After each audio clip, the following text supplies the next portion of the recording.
की वीडियो में मैं आपसे एक ऐसी लिव इन रिलेशनशिप के बारे में चर्चा करूंगा जो कि काफी साल कपल लिव इन में साथ में रहे और उसके बाद में जाकर के उन्होंने पूरी वैदिक रीति रिवाज अनुसार शादी करी।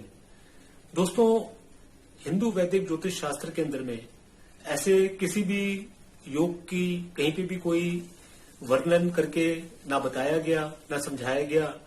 इस पे आज तक कभी किसी ने प्रकाश नहीं डाला कि जिससे ये मालूम चल पाए कि जो लिव इन रिलेशनशिप है वो कैसे डेवलप होती है और उसका जो नतीजा है क्या वो ब्रेकअप रिलेशनशिप पे जाएगा या फिर वो रिश्ता शादी होके मजबूती के साथ में निभाया जाएगा। आज की चर्चा में जो चार्ट आपके साथ में डिस्कस कर रहा हूं इस पे गौर कीजिएगा। ये धनु लगन की पथरी है। इसमें चंद्रमा लगन में बैठे हैं जो कि बृहस्पति से देखे जा रहे हैं। जब भी कभी रिलेशनशिप की बात होगी तो हमने 7th हाउस 7th लॉर्ड को देखना होता है।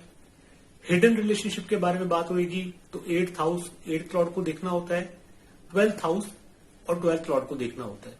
इस केस में आप देखेंगे कि जो 7th लॉर्ड है वो बुध है जो कि 9th हाउस में रिलेशनशिप के कारक ग्रह शुक्र के साथ में है।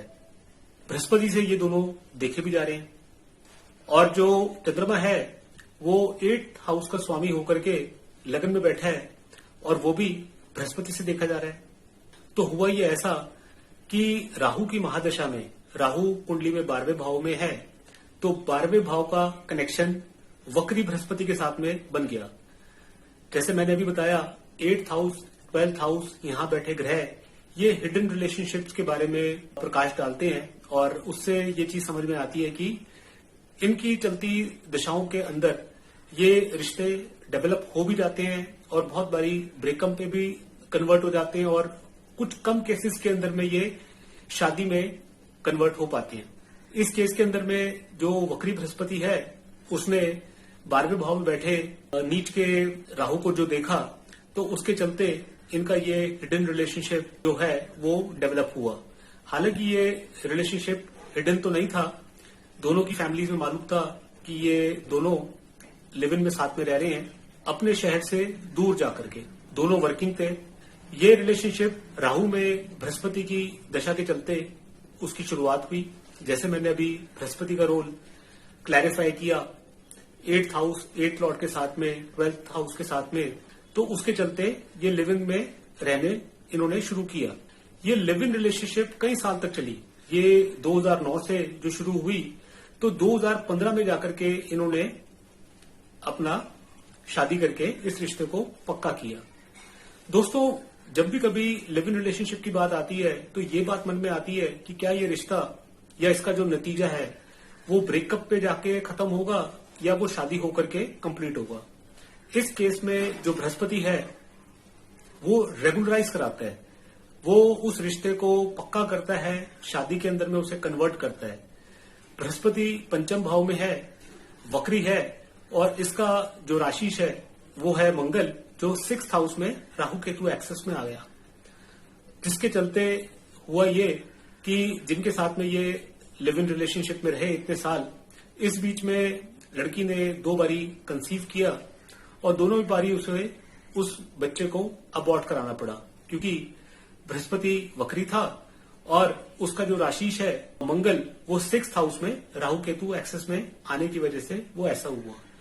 इस रिलेशनशिप में अप डाउन्स भी काफी आए क्योंकि जो मंगल है वो 6ठे भाव के अंदर में है 12वें भाव का कारक होकर के और वो 9th हाउस में बैठे बुध को भी देखते हैं शुक्र को भी देखते हैं। जिसके चलते वो रिलेशनशिप में कई बारी इन्होंने काफी हार्डशिप्स भी फेस करे, काफी टफ टाइम्स भी इन्होंने निकाले जिसमें बहुत बारी ऐसा भी लगा कि शायद ये रिश्ता चल नहीं पाएगा। लेकिन इस बृहस्पति की ताकत को समझिए कि इसने उस रिलेशनशिप को इतने अप डाउन्स और इतने संघर्ष और फैमिली की ऑपोजिशन होने के बावजूद भी, इतने साल लिव इन रिलेशनशिप में निकालने के बावजूद भी उस रिश्ते को तोड़ने नहीं दिया। उसको उसने जोड़ा, शादी के पवित्र बंधन में दोनों को बांधा। इनके अब एक बच्चा भी है और ये एक वैवाहिक जीवन अब साथ साथ अपने परिवार के बीच में बिता रहे हैं। दोस्तों, ज्योतिष में ऐसे कई सारे ग्रह योग बनते हैं जिनका कहीं पे कोई वर्णन नहीं है, कोई चर्चा नहीं है, किसी ने कभी उसके बारे में ना कोई बात करके कभी समझाया है। लेकिन मैं अपने हर वीडियोस के जरिए एक नए सब्जेक्ट पे, एक नए टॉपिक के ऊपर में बात करके आपको वो पॉसिबिलिटीज बताता हूं।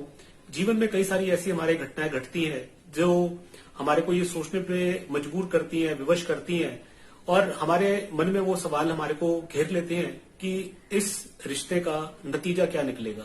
कभी भी आपको कोई अपने बारे में कंसल्टेशंस लेनी हो, किसी दुविधा में आप हो, सवालों के जवाब आपको ना मिलते हो, आप उससे व्हाट्सएप पे अपनी कुंडली डिस्कस कर सकते हैं और कोशिश करके मैं आपके सभी सवालों का ईमानदारी से जवाब दूंगा।